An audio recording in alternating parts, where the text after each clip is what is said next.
The pen was already in her hand. Simone Adeyemi had been a professional for 6 years. She knew how to hold herself in rooms like this. 22nd floor, floor-to-ceiling glass, Lake Michigan flat and gray in the distance. She knew how to sit across from people who had more money than she'd earned in a decade and act like the space between them was nothing. She had learned that from the job, from necessity. The contract was 41 pages. She had read it twice. The terms were right. The timeline was right. $340,000 for interior design consultation on a mixed-use development in Southside Chicago, the largest single project of her career. All she had to do was sign the last page. She flipped to it. Under the line that read Principal Developer, in clean black print were 3 words she had not seen in 14 months. Do-Hyun Kang. The pen stopped. Not because the name frightened her. She was going to sign, she knew that. The work was real, the opportunity was real. But the name pulled at something anyway. It always did. She set the pen down, looked out at the lake, gave herself 30 seconds. Then she picked the pen back up, and before she signed, she let herself go back to the beginning. To the morning, she walked onto a construction site and met a man she thought was a laborer. To 9 months, she was only now learning to see clearly. To one decision, made for the wrong reasons, that took 14 months to stop paying for. This is that story. Before we go any further, drop a comment and tell me where in the world you're watching from and what time it is where you are. I read every single one.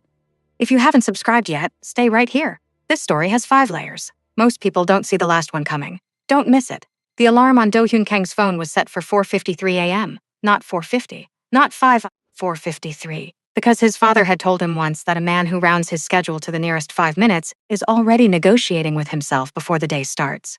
Do-Hyun had been waking at 4:53 for 11 years. He didn't need the alarm anymore. His body had learned the hour the way it had learned everything his father taught him, not through understanding but through repetition, until the lesson became reflex. He was out the door by 5:14. The truck was a 2016 Ford Transit, gray, 112,000 miles on the odometer. A long scratch ran along the rear passenger door from a rebar incident 3 years ago that he'd never bothered to fix. He drove south on the Dan Ryan through a city still mostly dark, past gas stations and the blue flicker of overnight convenience stores, until the skyline sat in his rearview mirror like something that belonged to someone else. The Harrington District project occupied a full city block on South Paulina Street. 8 stories, mixed use. Commercial on the first 2 floors, residential above, a courtyard or green space threaded through the center. The permit board on the chain-link fence listed the principal developer as Kang Meridian Group. For the first time in the company's 11-year history, the name on that board was Do-Hyun Kang. His crew was already there when he pulled through the gate at 5:31. 2 of them on a concrete block with coffees, a third walking the eastern perimeter with a flashlight. "Morning, D." He nodded. "Give me 10 minutes. Then let's walk the 3rd floor column placement." He went into the site trailer, spread the structural drawings across the folding table, and stood under the fluorescent light. He moved his finger along the load-bearing lines slowly, not looking for something specific, just looking, the way his father had taught him to look at anything that mattered. His father, Kang Sung-gil, had come to Chicago in 1987 with $340 in his pocket and a cousin's address on a folded napkin. 6 years as a welder, then site supervisor, then foreman. By 1994, he understood something that took most people much longer to see. The construction industry in the Midwest was not controlled by the companies with the best work. It was controlled by the people who decided which companies got the work. He built a network, methodically, quietly. Relationships with city inspectors, bid committee members, the men who drafted specs for public contracts. No violence, no threats, just information, access, and the patient accumulation of leverage. By 2003, no contractor in Cook, DuPage, or Lake County could win a significant public bid without moving through a channel that Kang Sung-gil controlled. Sophisticated, durable, completely illegal. When Sung-gil was diagnosed with pancreatic cancer in 2018 and given 14 months, he sat in his study in Hyde Park and looked at what he had built, really looked at it, and said one thing to his son: "I built walls so you wouldn't have to ask permission. Now tear them down properly. Don't just walk away. Clean it up." Do-Hyun had been 24. He spent the next 4 years doing exactly that. Unwinding contracts, dissolving holding structures, redirecting capital into legitimate development, buying out leverage quietly so it couldn't be used by anyone else. It was slower than inheriting it, harder than keeping it. He was not finished. But Harrington was the clearest proof of where he was going. A real project, under his real name, in the neighborhood his father had spent 30 years extracting value from. Something given back, finally. 9 months earlier, Simone Adeyemi had walked onto this same site carrying a portfolio case and the slightly overdressed confidence of someone who'd dressed for the meeting she wanted rather than the construction site she was actually entering. Her firm had been contracted for interior design consultation on the shared spaces. She had read the brief 3 times on the L ride down.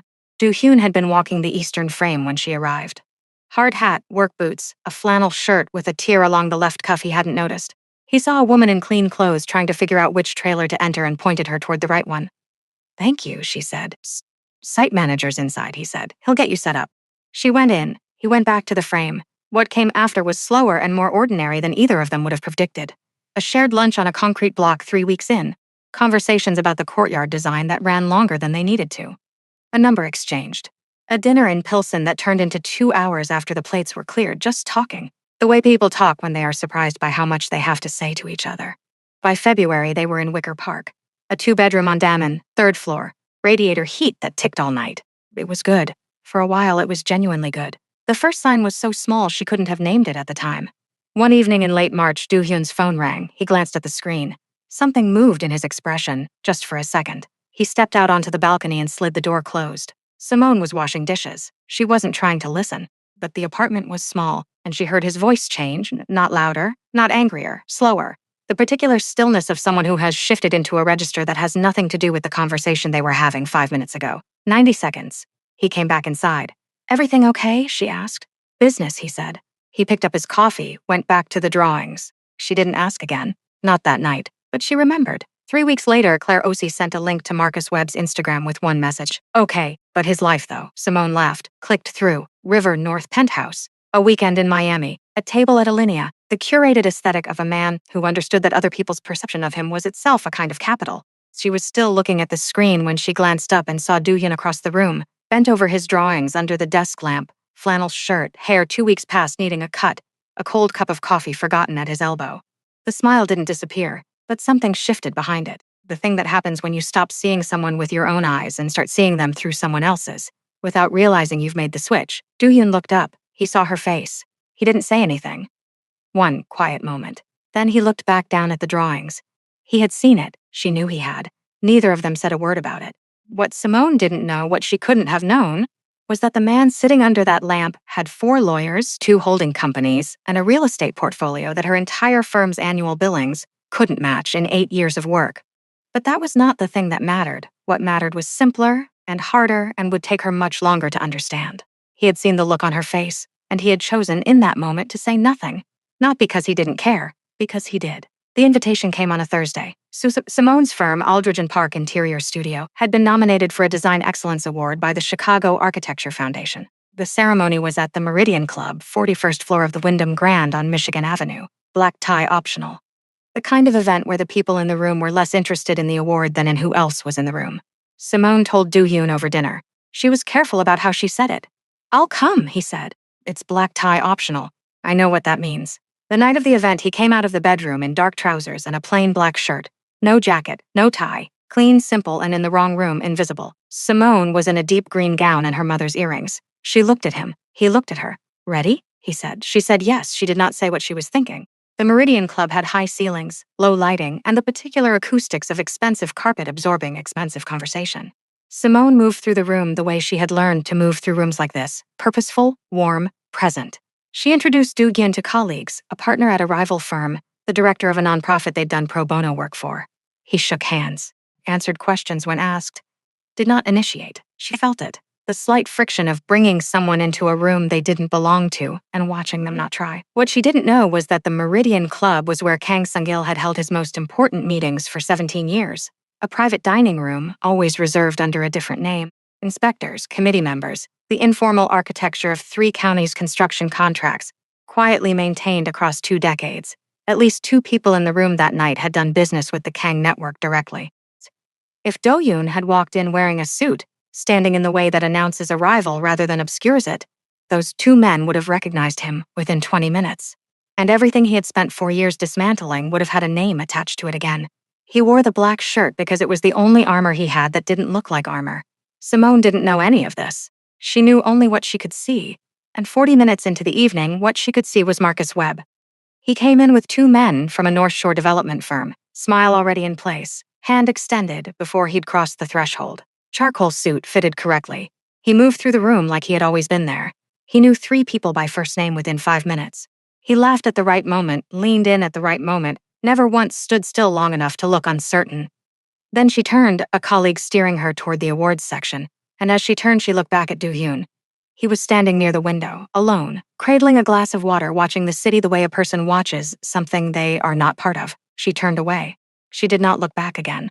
On the cab ride home, she said nothing for 12 blocks. Then, "You didn't have to come if you didn't want to. I wanted to come. You barely talked to anyone. I talked to the people you introduced me to. That's not the same thing." She looked out the window. "I want to understand what you're building. That's all. I want to know what we're building." He didn't answer right away. Michigan Avenue moved past in streaks of light. "I'm building something," Do-hyun said. "It just doesn't look like anything yet." She nodded, looked out the window. That was not what she needed to hear. 2 weeks later, she drove to Evanston. Ruth Adeyemi had kept her house immaculate for 19 years, ever since Simone's father moved out, and she decided the house would not reflect what had happened in it. She cooked on Sunday afternoons whether anyone was coming or not. She asked one question about the man her daughter was seeing, and it was always the same. "Is he kind to you?" Simone had always said yes, and meant it. This Sunday, Ruth stood at the stove stirring jollof rices and asked it differently. "When you try to picture what he's working toward, what do you see?" Simone opened her mouth and found she didn't have a clear answer.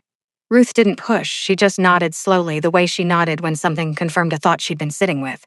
She handed Simone a bowl. They ate in the warm kitchen with the Sunday traffic outside, and Ruth said nothing more. But Simone drove home with the question still open in her chest. "What do you see?" The conversation at the kitchen table happened on a Wednesday in April. Do-hyun was at the drawings when she came home. He looked up. He saw her face. The particular stillness of someone who has made a decision and is carrying it from one room to the next. She sat down across from him. She had prepared what she wanted to say, and she said it without cruelty. Clearly, fairly, the way someone speaks when they have thought about something long enough that the emotion has gone quiet and only the truth remains. The last thing she said was, "I need someone who's building something visible. Not someone who's comfortable being invisible." Do-hyun listened to all of it. He did not interrupt when she finished one question. Quiet, almost gentle. "Is that what you think I am?" She didn't answer. The silence did. He stood, walked into the study. She heard a desk drawer open, a sound she'd heard once before, months ago, late at night when she thought she was asleep. A pause. Then the drawer closed again without anything being taken out. He came to the doorway. "I'm going to call Jin-soo." "Okay," she said. She went to the bedroom and began to pack. Jin-soo arrived in 20 minutes, coat still on, carrying nothing.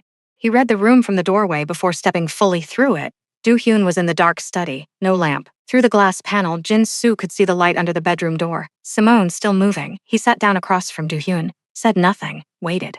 The bedroom door opened. Simone came out with a bag over one shoulder. She paused when she saw Jin-soo. She looked at Do-hyun through the study glass, one moment, long enough, and then she walked to the front door. Jin-soo listened to her footsteps on the stairs. Then quiet. Do-hyun sat with his hands flat on the desk, the way his father had taught him to sit when he needed to think rather than feel. He did not turn the lamp on. He did not reach for his phone. Jin-soo stayed.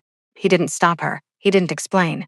Not because he had nothing to say, but because some explanations require a person to be ready to hear them. That night she wasn't. Neither was he. 3 months passed the way bad decisions pass. Not all at once, but in small increments, each one reasonable enough on its own that you don't notice the accumulation until you're somewhere you didn't plan to be. Simone moved into a one-bedroom in Logan Square. She told herself it was temporary. She unpacked her books and her good dishes and her drafting lamp and stopped calling it temporary after the 3rd week.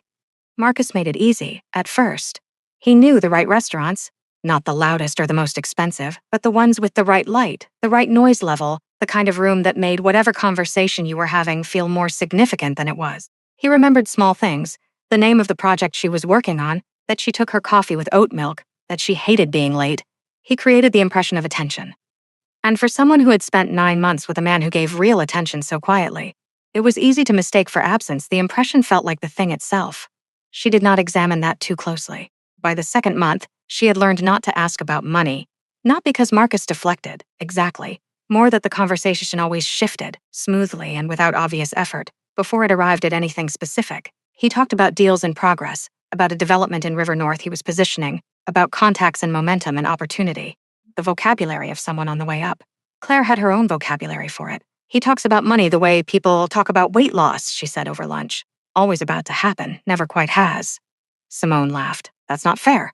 I'm an accountant. I hear how people describe their finances. The way he describes his doesn't have a structure. It has a vibe." She stabbed a piece of lettuce. "Vibes don't file taxes." Simone let it go, but she kept it. Meanwhile, across the city, something had quietly changed. Do-hyun had told Jin-soo in the 2nd week of May that he wanted Kang Meridian's name on every public filing connected to Harrington, Not just the permit board, but the planning commission documents, the city contract registry, his own name, not a holding company shell buried on page 11.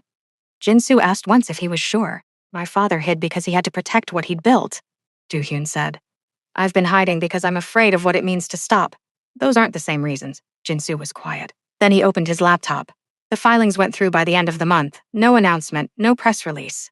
Just a name, in the correct fields, on documents anyone could access if they knew where to look. Claire Osei knew where to look. She found it on a Tuesday while running a routine background check for a client. Not looking for Do-hyun, not expecting anything.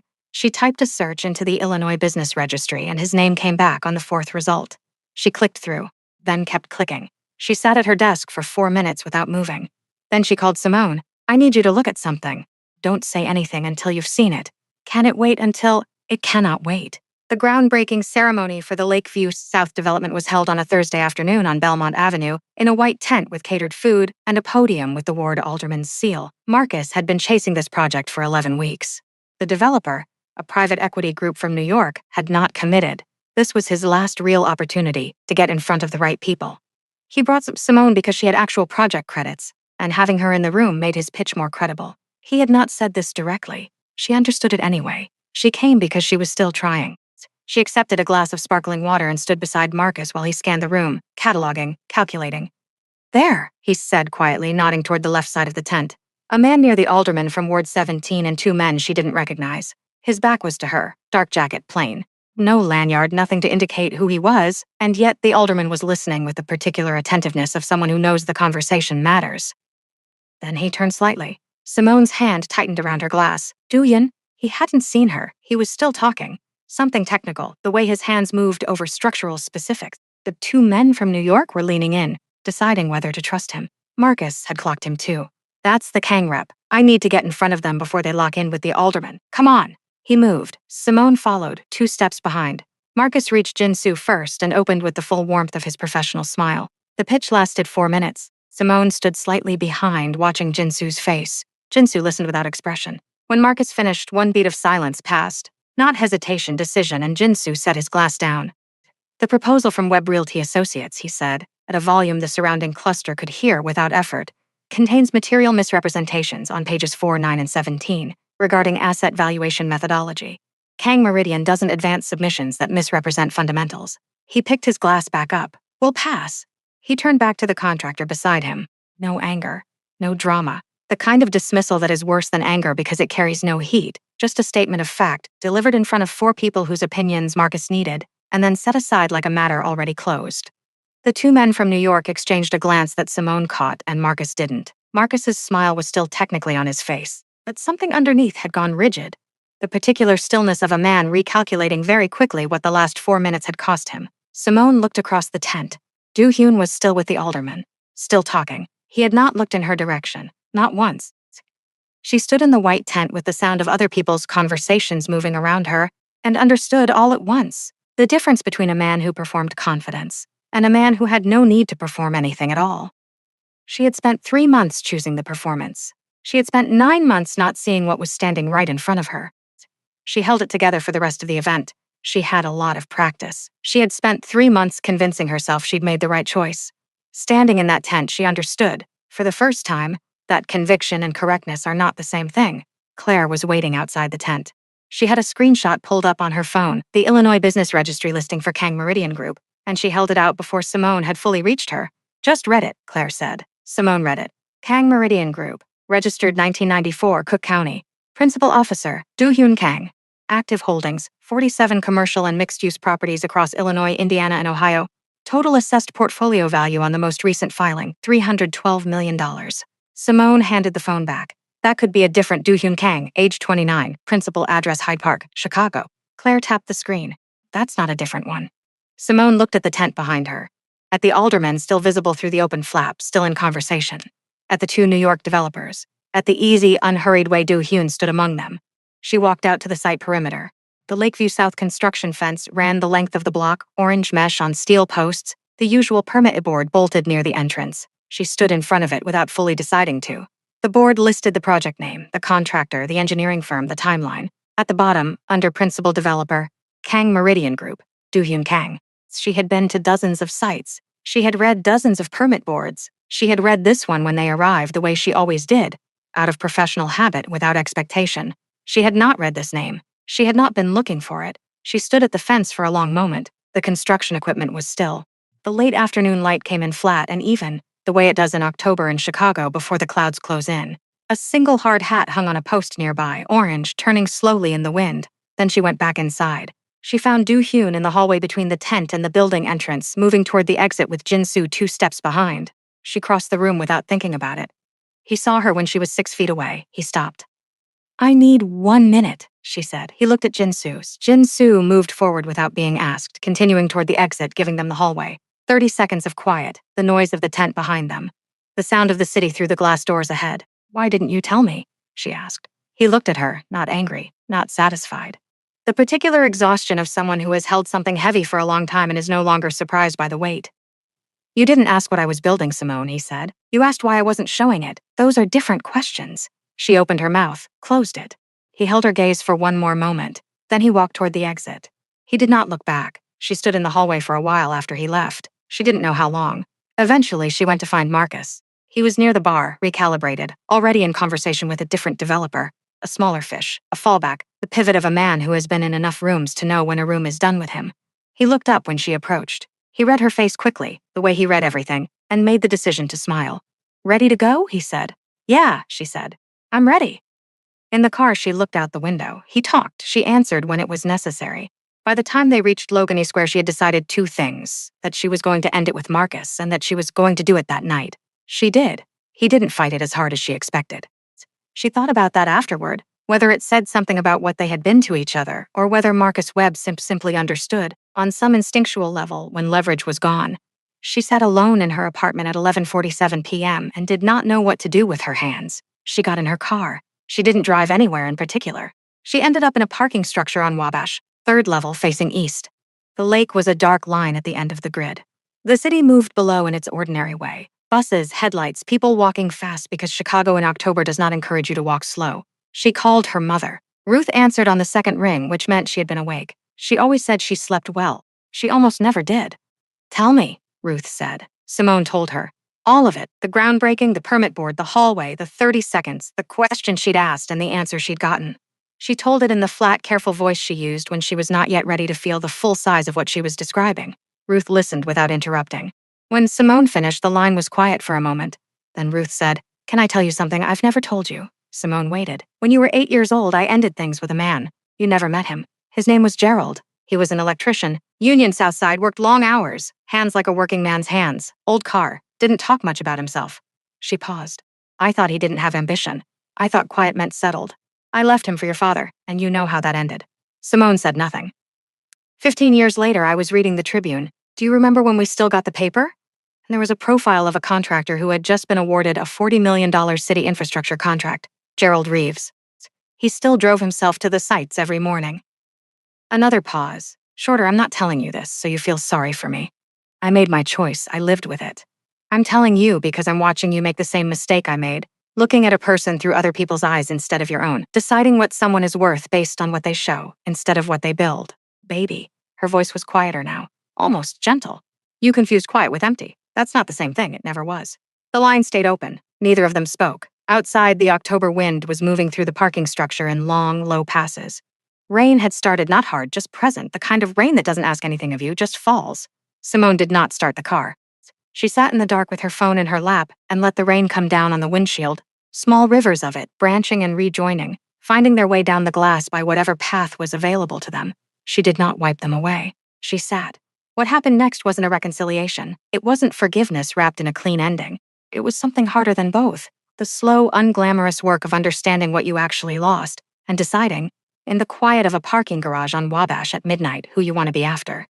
The investigation into Marcus Webb's financial filings was opened by the Illinois Department of Financial and Professional Regulation on a Wednesday in February, 5 months after the groundbreaking on Belmont Avenue. It was not a dramatic thing. There was no arrest, no perp walk, no moment of public reckoning caught on camera.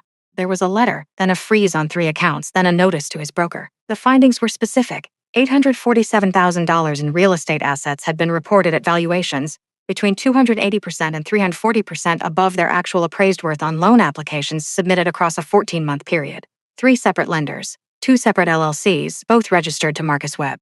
The 2 North Shore developers who had been at the Lakeview South event did not return his calls after the investigation became public record. A development firm in Wicker Park that had been in late-stage negotiations with him pulled out within 60 days. Webb Realty Associates closed its Michigan Avenue office by the end of the 7th month.